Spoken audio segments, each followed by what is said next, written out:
Hello everyone, welcome back. In this video, we will give you a short overview to install a necessary dependency of our project, our merge stack project. So here we will give you a short overview like step-by-step guide to installing MongoDB, Node.js, Next.js, MongoDB Compass, individual studio code, that is VS code on your system. So let's first start with VS code. Here on the Google, search VS code, and you know that VS code is a popular code editor that you use to write and manage your Next.js code here. So download Visual Studio Code. So here choose your VS Code according to your operating system.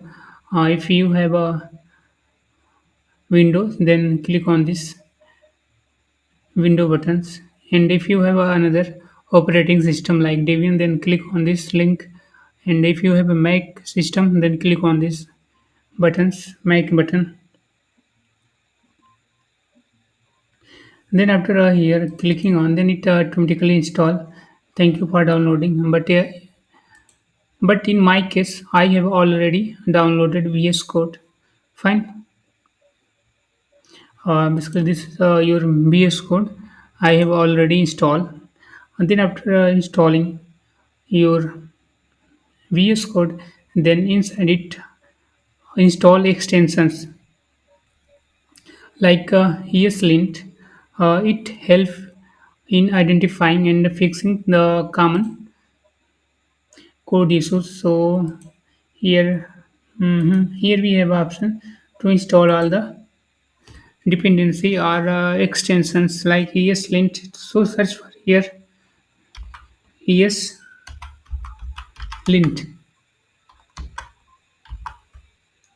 and then here we have a ESLint, and then click on the install button. Then it install. Fine. Then after and then the next one is you can search for MongoDB. Your next extension is MongoDB. MongoDB for VS Code. So here install it. Here connect to MongoDB and HLS directly from your VS Code environment. Navigate your database and collections. Then after it have a next extension is prettier. That is automatically format your code. So search for here prettier.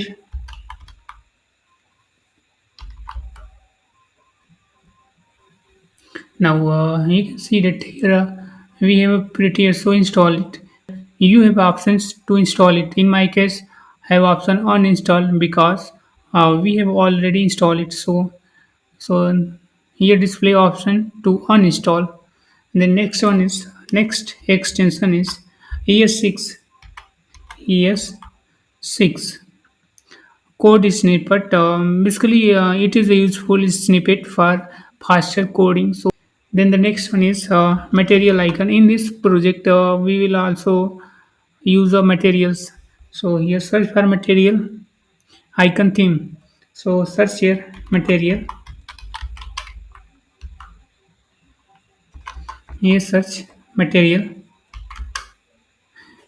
icon theme.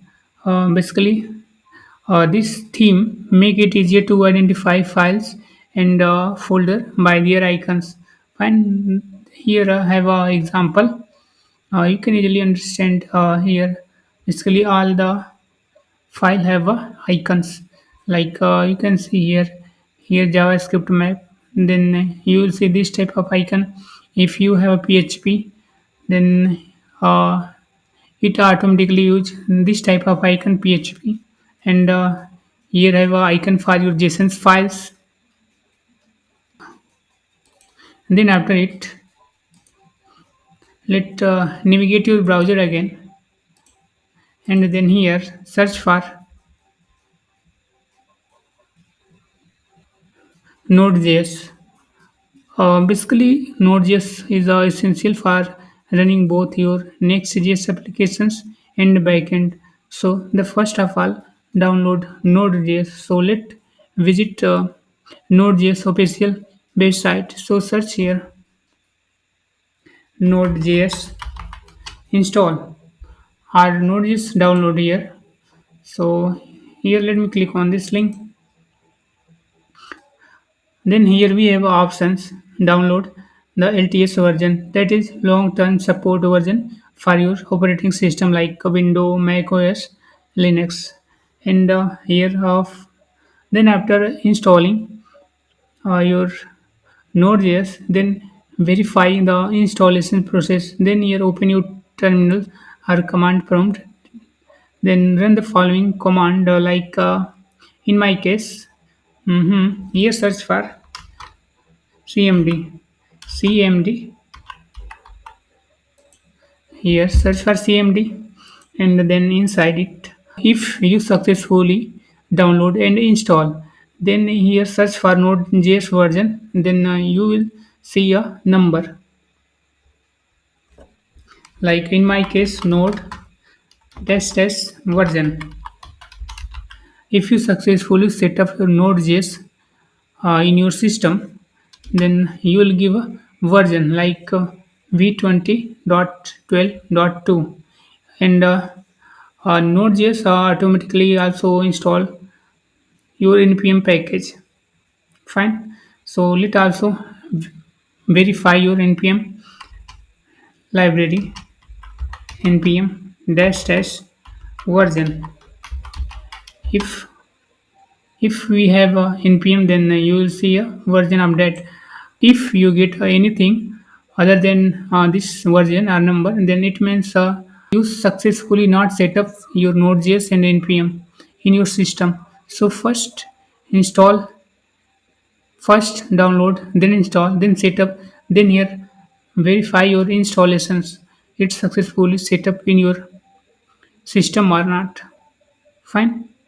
Thanks for watching. I will see you in the next videos.